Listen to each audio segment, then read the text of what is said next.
Okay, so we are going to get started with episode 4 of The Craft here. I am very excited to be joined with Elmira, who is joining me in Vancouver, BC. And you have started your own architecture practice. And how long have you been practicing architecture for? In Canada since 2013. Okay, cool. So almost 12 years. Okay, so you've been around the block. I would love to hear just a little bit of background on you and maybe, tell us about why architecture in the first place and what really got you interested in space. Yeah, absolutely. So I was always interested in arts. I paint and I was very good at math and physics. So I realized architecture is going to be a great marriage of both. And once I entered architecture school, I realized it's even more multifaceted than I thought. Yeah. So there's lots of sociology, psychology, even politics, everything. So we have to know a little bit of it about everything. Right. So I really enjoy that variety and multifaceted and complexity of architecture and how it impacts and shapes our world. Yeah. Okay. Yeah. Very cool. What kind of painting do you do? I really like playing with colors, so Impressionist style was the one that really attracted me. Cool. I love oil painting as an Impressionist style. Yeah. Nice. My son just started kind of getting into painting, and his finger paintings aren't better than my art skills. So yeah, maybe even that category. So that's cool. Okay, and you mentioned you've been in Canada then for 13 years, you said? I studied my Master of Architecture at University of Calgary, so I was there for 3 years. So 15 years. 15 years. Yeah. Okay, amazing. And where were you before that? I was in Iran, so I did my Bachelor of Architecture in Iran. I wanted to get my master's in architecture and experience a different type of design studio. Design studios in Iran are very design oriented, like architecture studios are very design oriented, very heavily focused on theory, which is really nice. Very strong concepts we developed for months. But at the same time, I wanted to experience a different country, a different setting, and just get a different perspective into that, to architecture. So that's why I decided to come to Canada and do my master's here, which was very different in terms of, like, of course, the technology that we were using. Even 15 years ago, our school at University of Calgary was very focused on technology and coding. We were coding at the time. And also at the same time really heavily focused on learning how to develop real projects. So we actually had projects that we were working with the developer. So we had a little bit of both, and that was a great experience.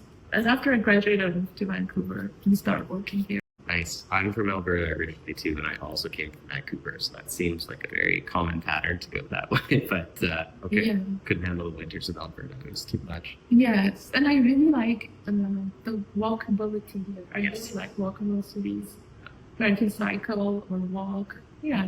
Nice. Well, Vancouver is good for that. Okay, cool. And then, so I've known you for a little while now, and I know that you have recently built your own practice in the last year or so. So maybe almost 2 years. Almost 2 years. Okay, great. Maybe talk me through that process, because I think that's a big thing that we wanted to talk about today. A lot of folks who you talk to are interested in maybe starting their own practice one day. So what led you down that path? And yeah, maybe we'll start there. What led you down that path?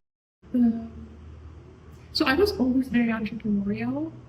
I come from a family of entrepreneurs, and I always wanted to have that creative agency, being able to have that freedom and agency in my design and in my work.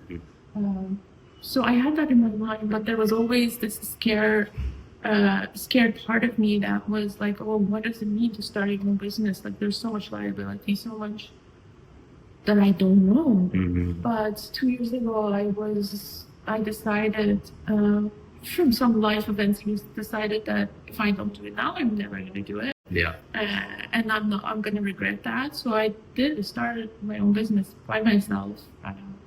Yeah, I did. And it's been a great journey. Yeah, I bet. So yeah, obviously that is a huge journey and a huge leap of faith to take. Super cool that you're doing it. Maybe tell me a little bit about the last 2 years of starting your own practice. Has there been any like memorable stories or challenges that you've encountered with? I mean, it's so exciting, and there's so many memories. Like when I was working for another firm, sometimes I felt like it's so stagnant, and my life was so monotonous. Yeah. And it's like every day was similar. And once I entered like this world of entrepreneurship, no one day is similar to another, which is so exciting. I love that about entrepreneurship. I love like the excitement, the adventure of not knowing what's happening. Right. And yeah, it's been really exciting. I mean, meeting amazing people, meeting really great mentors. Mm-hmm. I mean, I've met some great mentors throughout my networking and reaching out with like some amazing people.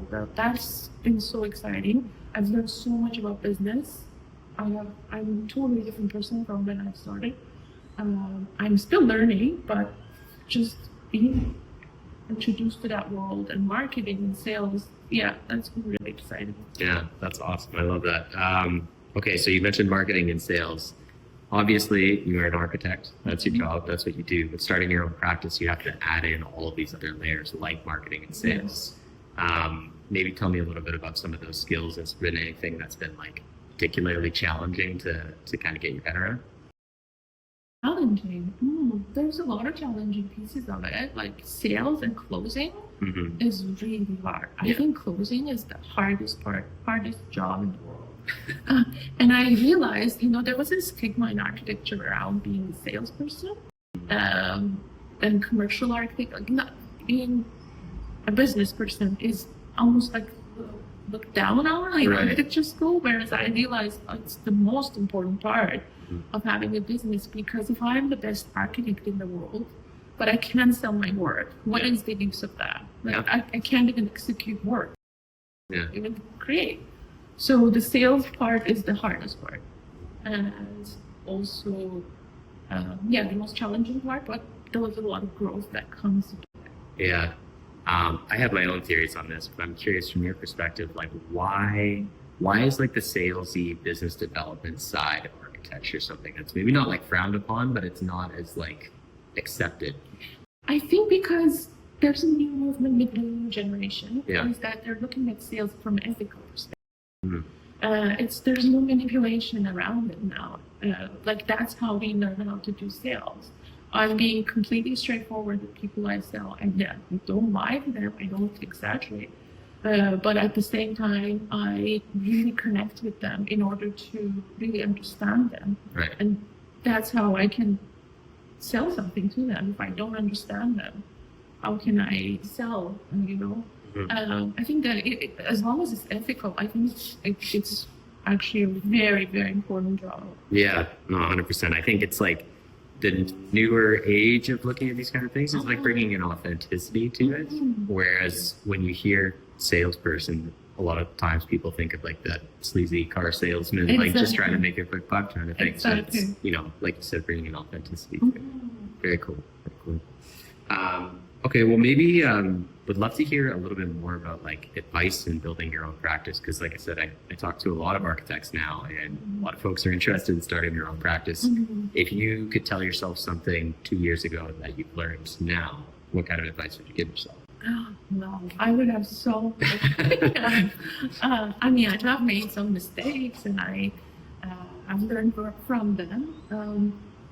What kind of advice I would give myself is I would give, my mindset was the most important thing that I realized. I was getting pessimistic at some point, and if somebody was asking me about my business, I would start telling them all the things that are going wrong. Yeah. And I was just going slowly into that kind of mindset, and also surrounding myself with people who are empowering me. Like I have really amazing mentors. I wish I could name all of them, but having that support is very important. And being focused. I get distracted sometimes by like, oh, what if I do this? What if I do that? And that's a nature of being an entrepreneur too. But at some point, I have to keep my focus and try. Like I tried taking niche, didn't work, and now I've pivoted, and now focusing on this one, and it's working for me. I think and being able to take risks. I think taking risks. Yeah. I think the mindset piece is so important, and that's not unique to starting your own architecture practice. I think that's just unique to starting businesses in general, probably. So we were just talking a little bit before this about the pivot that you made and kind of where you started and where you're focusing now. So maybe let's get into the nuts and bolts of where you're focusing on now.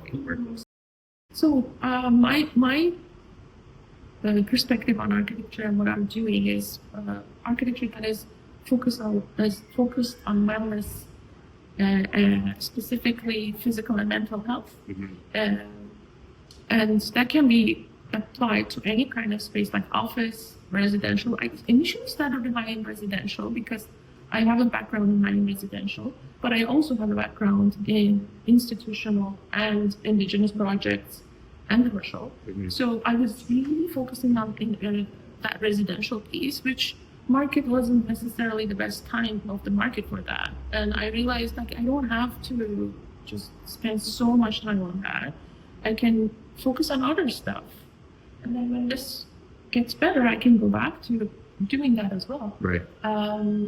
So that's the pivot I am making. I'm consulting on a school project, and potentially we'll be working on some indigenous projects. Yeah. Yeah. Cool. Okay, maybe you could tell me a little bit more about like the wellness and sustainability piece of your practice, because I know we've talked about that a little bit before, and it's super cool the lens that you're taking on that project. So I'd love to just learn a little bit more about that. So every space that we spend time in has a huge impact on our mental and physical health. This is proven scientifically, and through, like, for example, I have a WELL certification, which focuses exactly on that. And we look at it from a very scientific perspective, all the measurements of light, air, water quality, so many elements. We look at all those and measure them and make sure that they are in a good state. Sometimes, like, we are unaware of the space, like the impact is on our subconscious. We do feel like, for example, this isn't just an example, like there's like mold in the space and we're not aware of it, and we have and that's very common because you don't see it, it's in the walls, and that black mold causes dizziness and like so many chronic disease. That's the space that is impacting you, but you're not aware of it. So like that's one small thing. Or when like in a climate like Vancouver, we need lots of natural light, especially when it's cloudy. We need more windows, we need more openings in buildings, because we need this light exposure for our circadian rhythm. And if we don't have that, so many things happen, like mentally, depression, anxiety, and physically, so many things happen to our body, and we're not sometimes aware. We're not, why am I feeling this way? But yeah, it could be that it's your space. Yeah, that's super cool. I mean, that goes back to kind of what you were saying at the start. Like your original interest in architecture is that it is so multifaceted, and I think it's cool for me. Like I'm new to the AC space, and talking to a number of different architects. Like almost every architect I talk to is like a slightly different lens of like all the pieces of the puzzle of like the built design around us, and this is like another layer that I'm learning about. But that's super interesting. Okay, well, maybe last kind of question that I want to go over is this series that we host is called The Craft. We love talking to people who are working on all kinds of inspiring things, and I think everybody has a little bit of a different definition of what craft means to them, what craftsmanship looks like in their work. So I would love to hear what craft looks like for you and kind of how that shows up in the work. So craft for me is a blank slate where I am going into it with not knowing what's going to happen, and going into it with lots of curiosity and just on a journey of figuring out, like another kind of adventurous journey, kind of like entrepreneurship, but within the project, just figuring it out, asking lots of questions from the clients, what are their needs, and not just asking them simple questions. Okay, you want this room here and this room. Going down like deeper than that and asking them, really getting into their world and learning about their pain points, and creating a building or space based on that, around that. That whole journey is so exciting, and that's like a craft for me. Love that. That's awesome. Okay, cool. Well, I will leave us with anything that you want to plug for our audience. If you want to tell us a little more about your business, maybe just how people can get in touch with you, where can people find you? I am on LinkedIn and I'm on Instagram. I have started an Instagram account, and yeah, I'd love to help people who would like to create this kind of space, or if other people want to start their own business, you can reach out. And yeah, I'd love to help. Love that. We'll leave links and everything. We'll do that. But yeah, thank you so much for joining us. This was awesome. I appreciate the conversation. Thank you for having me. Wrap.